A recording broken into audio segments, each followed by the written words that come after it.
My name is Theo Koulianos. I'm here with Mr. Theo Balearis, the owner and founder of Ess Academy, and we are putting together some get-to-know-us resources. We believe it is important for you to know the heart behind the organization, and so we have been going through our values. We talk about our mission, our vision, sharing our heart with you, letting you know how Ess Academy got here, and then what is it that fuels us and moves us in the direction we're currently moving in. Ess Academy will always keep the vision in front of everything that we do. We believe that this vision was given to us by God, and we want to steward it with excellence. As a result, the vision of Ess Academy is to be the nation's trusted resource for executive protection, security services, and world-class training. We also adhere to our mission. We accomplish this vision by consistently educating our clients on effective solutions, providing the highest level of training and world-class service. Now, our culture is built from our values, and we have 12 values. We've been discussing integrity, passion, responsibility, honesty, respect, and now today we will be talking about efficiency. Efficiency, according to Ess Academy, is always improve. Work smarter, not harder. Theo B, would you please explain what you mean by efficiency? Sure. So I love that we keep repeating the vision every time because it's super important. But when you speak to efficiency, the vision is everything. And let me explain. So you can never be efficient without having the vision in front of you. Right. Knowing the vision is supremely important because any mission without a vision is just wandering. Right. We've said that before, right? Yep. And so if you don't know where you're trying to go, any action done in between is a waste of time. And so it's paramount that that vision be in front of you because it helps you to be efficient. And so no matter what the goal is, that goal should be in front of you. Right. And so that's number one. Number two is part of efficiency is being a problem solver.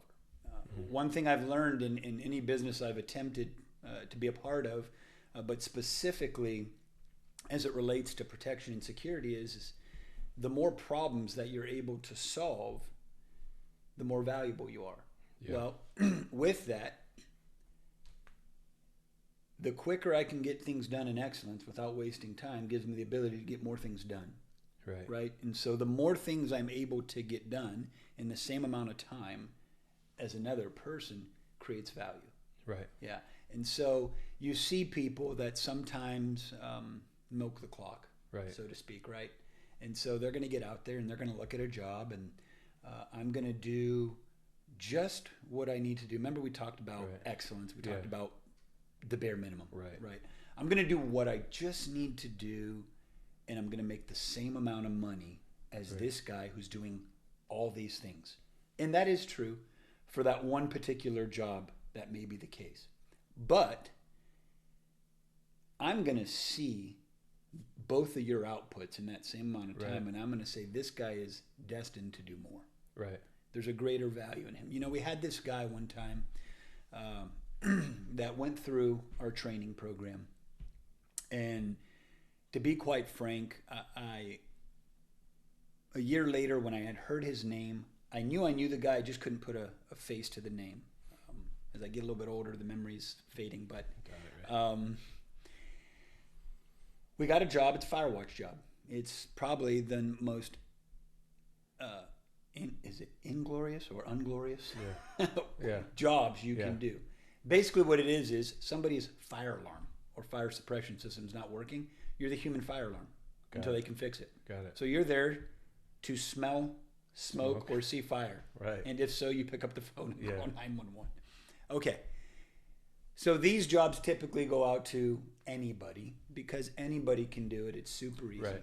And I just remember scanning the feeds one day and seeing this guy's posts in the feed and how professional and precise they were in comparison to the other people on that feed. Some people would just write, no sign of smoke. This guy would talk about the rounds he made, the floors he was on. Wow. anything else that he noticed in the building that wasn't right, in addition to no sign of smoke. Right. Now, the job was no sign of smoke. Right. Right? That's the bare minimum. But he did things so well, and he was so efficient at how he did them that it caught our eye. Right. And so I actually said, I want to meet that guy. Bring that guy into our office. And when he came into our office, he impressed us so much in the interview that when he left, I told the guys, figure it out. He has to have a high-level position with us. Wow. Create a spot for him. Wow. I want this guy. Through a Firewatch. Through a Firewatch job, just watching the feed. Wow, that's amazing. Okay, and so that efficiency piece speaks to excellence. Yeah. It doesn't just speak to get it done quick. Integrity. It speaks to It all speaks to responsibility, all everything. those. Yeah. It's I am doing this thing in the best possible way right. for my company so that more can get done. Yeah. And so those are the people we're looking for, and those are the people that succeed in this industry. Yeah. So in regards to the definition, it speaks of working smarter, not harder. Now, I know what you gave the example prior to this of somebody kind of milking the clock and getting the most that they could get out of an individual. Kind of living in gray. Is it taking advantage? No. Is it milking the system? Maybe, maybe not, whatever. Some people would say, no, that's a guy who works smart. Right. Give us your definition of what is it to work smart, not harder. Yeah. So I think it's this, thinking. Right. And so we got a guy in our office who says, you can either you can learn by experience, but you don't have to. Meaning, try errors. Pain doesn't have to be a teacher. teacher. Pain doesn't have to be the teacher. Yeah. That's it, man. Yeah. And so, the difference in we teach it literally on day one of our executive protection program, 20-day program, is we're looking for the thinkers in this industry. Those are the guys that make money. It's not the guys that can fight. It's not those guys that are tough and that are big. Because the reality is if you're fighting a lot in this industry, you're not very good at it. Right. We're paid not to put our client on the X and defend them. We're paid to take them off the X. Right. We're paid to not even be there when the problem happens. Right. And so with that, it's a thinker. And so we're looking for people that can see things before they happen. We're looking for people that can notice the anomalies, what's not right with this atmosphere. And so it's a lot easier to walk away from a fight before it ever begins than to get into the fight altogether. Yeah, which would be, in essence, working smarter. Working smarter. So, and last question, because I think it's important. The moment that I hear executive protection, I think of 6'6", ex-NFL player, bodyguard. Right. You're now telling me that, there's some of that's needed in certain, assignments. But more importantly, you can have a big body not really working smart, and that doesn't do you any good. What would you say to those guys who might think stature-wise, ESS isn't necessarily for me? Yeah. How would you communicate something to them? Yeah. So some of the best agents in the world, you wouldn't even know they were out there because they're of small stature. Right. But they got this. Right. And so a lot of what we do is threat assessment. It's advanced work. It's site surveys. It's thinking. And so you don't need big muscles to do that stuff. There is a time and place for size and deterrence, but typically we're trying to be low profile. We're trying to blend. And so we look for the people that understand that can go to a place, get a job done, not be seen and be out. Right. One of the biggest misconceptions of the industry is women, right? This has to be men's work if you're bodyguarding somebody. Right. And I'll be honest with you, it's why we've kind of gone away from the word bodyguard and moved to executive protection, because we're not that stereotype anymore.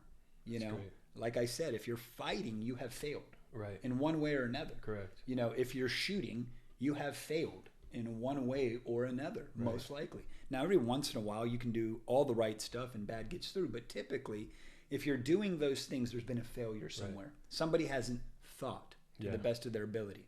That's good. That's great. Well, hopefully these resources are helping you, giving you an opportunity to get to know us. We want to get to know you. So if you have any questions, any concerns, anything about the organization, it could be something that we need to address here corporately or something privately, maybe you and your family. are in need of something, whether it be prayer and or just a simple conversation. Whatever it might be, we're here for you. You can reach out to Ess Academy. You can reach out to A Place for Family. We will help you. Our information's in the drop down below. Either way, thank you so much for taking the time to check this out, and we'll see you next time. Bye-bye. Bye-bye.